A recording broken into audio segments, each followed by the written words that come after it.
Salut à vous, bienvenue dans cette nouvelle capsule vidéo du chapitre repérage où on va parler distance entre deux points. Alors on commence par deux choses très importantes. Qu'est-ce qu'une distance? C'est une longueur. Et qu'est-ce qu'une longueur? C'est un nombre. Donc ici, on va attendre comme résultat un nombre réel, un nombre entier, un nombre décimal, un nombre fractionnaire, rationnel, irrationnel, peu importe, mais en tout cas un nombre en centimètres, en kilomètres, en mètres, mais un nombre. Donc vous allez voir qu'on va pouvoir aisément utiliser le signe égal. Contrairement à ce qu'on a vu précédemment, où on cherchait un milieu c'est un point, c'est-à-dire un objet géométrique qu'on peut repérer par deux coordonnées, là on attend un nombre. Et la formule de distance, car formule il y a, vous allez le voir, ne s'utilise que dans un repère orthonormé. Si vous n'avez pas de repère orthonormé, vous ne pouvez pas utiliser la formule de distance. Pour mes mots, un repère orthonormé, c'est un repère dont les axes sont perpendiculaires et qui a la même distance unitaire en abscisse et en ordonnée. Formule, donc, partons du point A, de coordonnées XA, YA, et un point B de coordonnées XB, YB. Eh bien, la formule de la distance AB, qu'on va écrire comme ceci, ce qui est égal à ça au passage, hein, c'est égal à, attention, les yeux, la différence des abscisses, XB moins XA, qu'on va mettre au carré, la différence des ordonnées, qu'on va également mettre au carré de manière symétrique. On additionne tout ça et on passe à la racine carrée. Voilà la formule à retenir. Je vous engage à l'écrire plusieurs fois histoire de la mémoriser et surtout de l'appliquer pour pouvoir la retenir. Pour alléger un tout petit peu cette écriture, on pourra parfois utiliser la distance au carré. Le fait de mettre un carré ici évite de mettre la racine carrée de l'autre côté. C'est plutôt pratique pour alléger les écritures. Mais en tout cas, voilà la formule à retenir. On va appliquer évidemment tout de suite sur un exemple, histoire que vous voyez comment ça s'emploie et comment ça se rédige. Imaginez, vous avez un point C de coordonnées 5, moins 1. J'utilise volontairement d'autres lettres pour qu'on s'adapte. Et un point D de coordonnées moins 3, 2.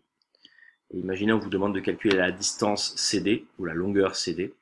Donc on va écrire CD égale XD, donc, moins XC, le tout au carré. La même chose en ordonnée, YD moins YC, le tout au carré. On additionne tout ça, et puis on met une grande racine carrée par-dessus notre écriture. On l'applique numériquement. La longueur CD, ça vaut donc qui est XD moins 3, qui est XC 5, donc moins 3, moins de la formule 5, qu'on met au carré. Je mets tout de suite mon plus. Qui est YD, c'est 2, le moins de la formule. Et qui est YC, c'est moins 1, donc classique en maths, hein, deux moins qui se suivent, ça peut arriver. On les sépare par un petit signe, par des parenthèses de confort, pardon. Et je mets le tout entre parenthèses au carré. J'oublie pas ma racine carrée par-dessus tout ça. Je peux enfin calculer CD égale moins 3 moins 5, ça fait moins 8. Alors attention, hein, c'est moins 8 qui est au carré et pas seulement 8.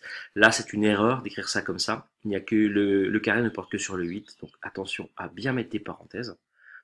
Plus 2 moins moins 1, c'est comme 2 plus 1. Donc ça fait 3 au carré. Donc là, les parenthèses sont évidemment inutiles. On passe à la racine. Je continue ici.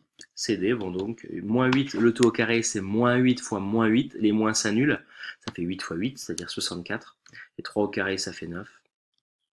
Racine de 64 plus 9. Donc que vaut CD?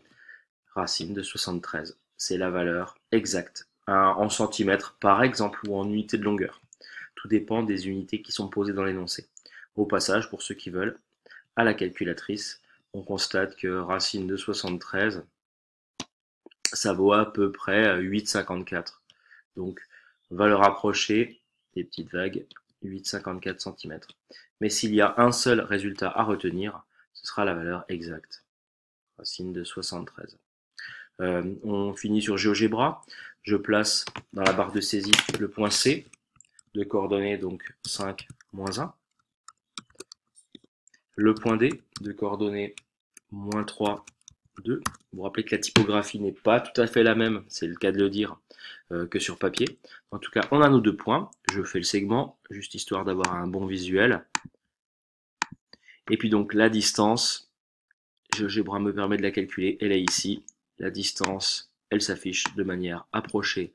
Ici, c'est bien 8,54 comme on l'a trouvé sur papier. Sauf que sur GeoGebra, c'est une conjecture, alors que nous, on l'a prouvé. Pour ceux qui veulent s'entraîner sur le milieu, pourquoi pas. Je vais dans point, milieu, sur ces deux points, C et D. Le milieu, c'est 1, 0,5. Ces coordonnées, à vous de les retrouver. Moi, je vous dis à bientôt pour une nouvelle vidéo.